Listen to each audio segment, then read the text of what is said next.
৫.৫ বছর ধরে বন্ধ রয়েছে পুঁজিবাজারে তালিকাভুক্ত দুলামিয়া কটন স্পিনিং মিলস লিমিটেডের কারখানা।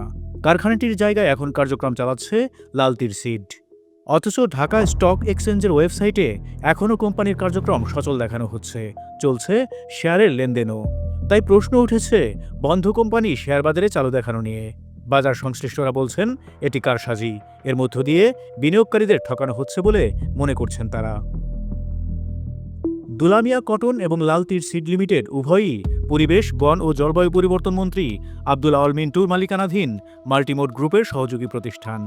সম্প্রতি সরেজমিনে ফেনীর দাগনভূঞার আলাইয়াপুরে অবস্থিত দুলামিয়া কটনের কারখানায় গিয়ে স্পিনিং মিল সংশ্লিষ্ট কোনো কার্যক্রম দেখতে পাননি জাতীয় অর্থনীতির ফেনী প্রতিনিধি।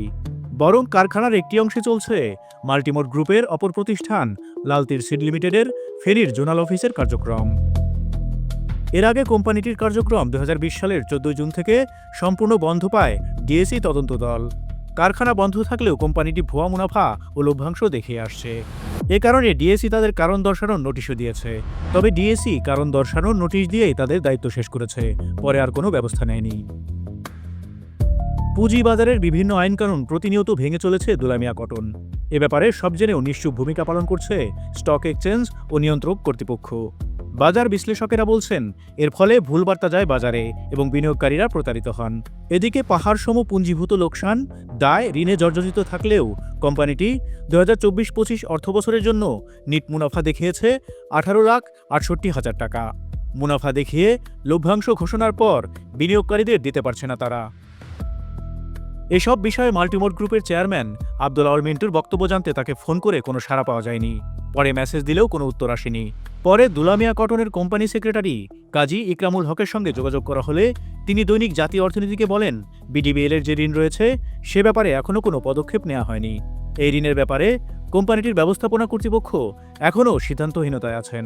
দুলামিয়া কটনের কারখানায় লালতির সিড লিমিটেডের জোনাল অফিস কেন রয়েছে জানতে চাইলে তিনি তা অস্বীকার করেন। সরেজমিন পরিদর্শনে দুলামিয়া কটনের কারখানায় লালতির সিডের ফেনী জোনাল অফিসের কার্যক্রম চলতে দেখা গেছে জানালে তিনি তা এড়িয়ে যান।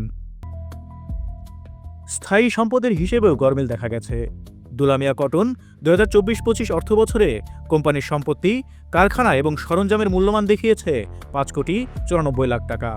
অথচ নিরীক্ষক জানিয়েছেন সম্পদের ধরন, প্রকৃতি ও সম্পদের বর্তমান অবস্থা সম্পর্কিত কোনো নথি বা তথ্য সরবরাহ করা হয়নি। এক্ষেত্রে কোম্পানিটি অবচয়ের কোনো হিসাব দেখায়নি। যেহেতু কোম্পানি ৫ বছরেরও বেশি সময় ধরে বন্ধ, তাই কোনো ক্ষতি পর্যালোচনা ছাড়াই সম্পত্তি, কারখানা এবং সরঞ্জামের মূল্যকে অতিরঞ্জিত করা হয়েছে। এর আগে গত বছরে দুলামিয়া কটনের শেয়ার দর অস্বাভাবিক হারে বাড়ছে বলে ডিএসইর তদন্তে উঠে এসেছে কয়েকবার।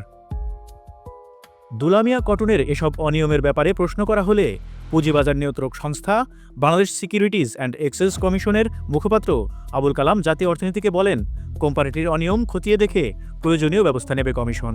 তবে আইনে ডিএসইকে পর্যাপ্ত ক্ষমতা দেওয়া হলেও দুলামিয়া কটনের বেলায় নিশ্চুপ ভূমিকা পালন করছে সংস্থাটি। এ বিষয়ে জানতে ডিএসই চেয়ারম্যান মমিনুল ইসলামকে একাধিকবার ফোন করা হলেও তিনি রিসিভ করেননি।